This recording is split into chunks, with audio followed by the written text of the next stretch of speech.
Tune into Murder in America with your host, Ethan Trace. All new episodes every Thursday night at 8 p.m. only on Binge Crime TV.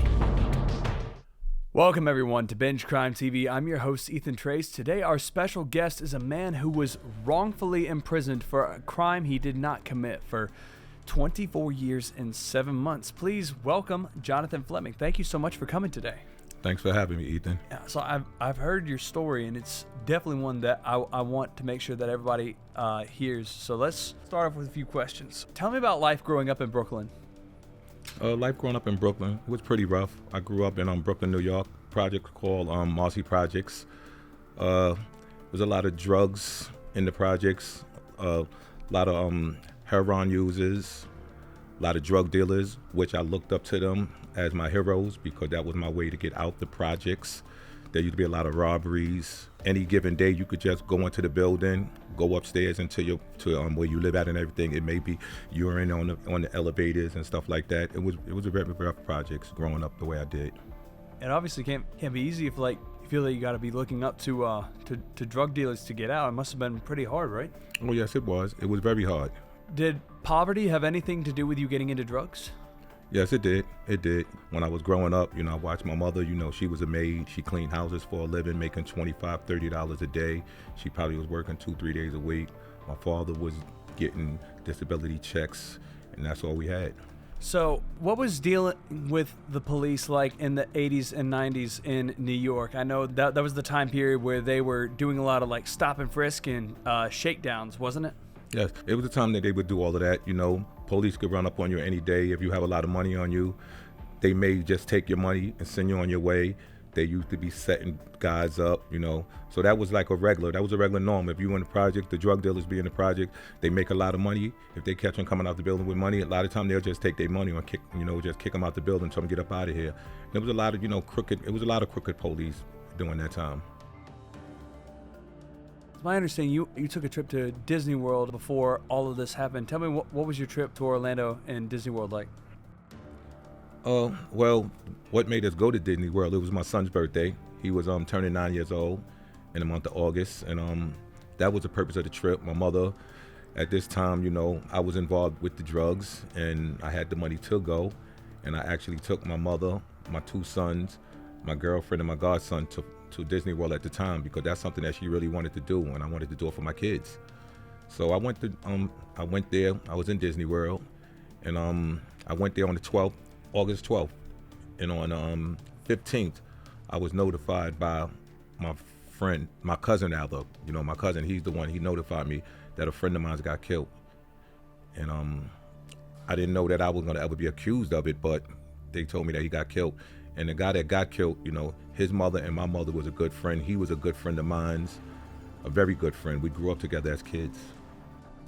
To be falsely accused of murdering somebody is one thing, but to be falsely accused of murdering somebody who's a friend of yours, that's gotta hurt. Oh yes, it hurted a lot because I knew his whole family. We all grew up as kids. I knew his whole family. Yeah, and it definitely sounds like it was hard to deal with, and especially obviously today, one of the groups of people who. Obviously the world's changed. Everybody carries around a camera in their pocket. And I gotta say, in my experience being a creator on social media, people pulling out their phones and filming has saved people's lives. It's prevented false accusations. And so to not have that and just have everybody believe the word of somebody, that's got to be painful. No, but that's not the case. There was video. Back then, we didn't have cell phones where we take video footage and stuff like that, but I remember when we went, we had a camcorder machine. There was a camcorder machine, and we was filming every day. There was video footage of me being in Florida from the 12th to the 16th. There was video footage of that. It showed me taking pictures with Goofy, Mickey Mouse, Donald Duck with my kids on the Doom Buggy cars, go-karts, having a good time on vacation. So how did you feel when you found out your friend was killed?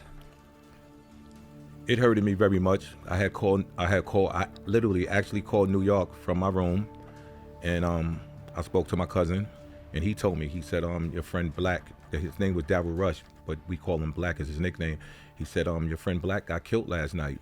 And he was like family. You know, we knew each other since kids.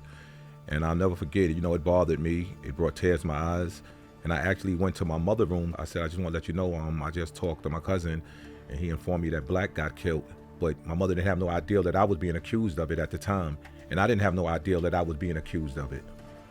So why did you leave Orlando early to go back? I was in more than one relationship. I took my girlfriend that I was with at the time to Orlando, Florida.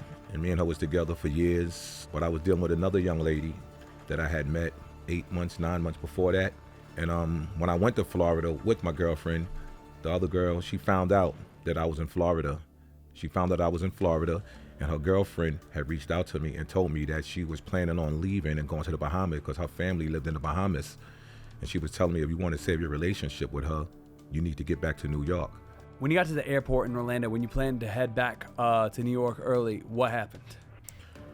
When I went through the turnstile, gave them my ticket. I had a backpack. I believe it was like a little carry bag I was carrying. I had a lot of jewelry on, and with a lot of the jewelry that I had on, a lot of people thought I was maybe a rapper because I used to wear a lot of jewelry back then. And, part of the culture. Yeah, part of the culture. And I went through, and it was two men on the side, and I don't know if they wasn't like regular security. It wasn't like no ADT, so I guess they was like drug enforcement. Maybe guys were looking for people maybe be coming in with drugs or something because like, I looked like a drug dealer. From Breaking Bad. Yes, you know. So they called me over, and I went over to them. And when I went over to them, they asked for my ID. I showed them my ID. They pulled out their pad, and they wrote something in the pad, which I'm assuming probably was my name and everything. They gave me my ID back, and I proceeded, and I went on, and I got on the plane. Okay, so you head back to New York early, you leave Orlando. What happens when you get back to Brooklyn? I took the flight to Jersey, actually. That was the earliest flight that I could get. I believe it was Newark Airport. And what happened was the young lady that I was dating, she was a court stenographer, and she was actually in the court building. She was working in Manhattan Court, and we went to our house that night. And you know, we got to talk, and you know, she was very hurt. She wouldn't even allow me to sleep with her that night, you know, so I actually slept on the couch, and I was just telling her how sorry I was for doing what I did, because I know I had hurt her very much, you know. But that morning, I took her to work. She let me take her to work that next morning. So tell us about what happened when you got arrested. The morning that I actually took her to court, I took her back to work, and when I dropped her off, I went to the area where I had drugs in the area. I went to a particular apartment, and then when I came out, I went to the area where the drugs was being sold. And I was standing across the street. I went into a store, and I'll never forget, I brought a beef patty, and I think it was a soda, because I used to like beef patties. And when I came out, a lot of the guys who used to work for me and some of my friends, they was all on the corner. They was all just standing on the corner, and they was telling the drugs was being sold, but it was being sold across the street in the projects. And I seen a detective car go by, and they looked. Then I seen maybe like a police car come by. They looked, but I wasn't really paying no attention to it. So I'm just standing there with my friends. And then detective, I'll never forget the detective, he got out the car. He walked by me. And in the streets, they used to call me Hook, H-O-O-K. So he walked by, he said, "Yeah, how you doing, Hook?" So I said, "Yeah, how you doing?" He went this way, he came out. And when he came out, he stood on the corner, and he said, "I'm gonna stand right here and stop your money. I'm gonna slow your money up." I said, "I don't know what you're talking about." And I just stood there, and I ate my beef patty, and I was actually talking to my cousin and a couple of my other friends. And after about, I guess they was waiting for the backup, after about like 5 minutes, they just jumped out the car. They threw all of us on the floor. They put my hands behind my back, they put handcuffs on me, and they said, "Yo, we got him." Don't go anywhere, stay tuned for part 2, only on Binge Crime TV.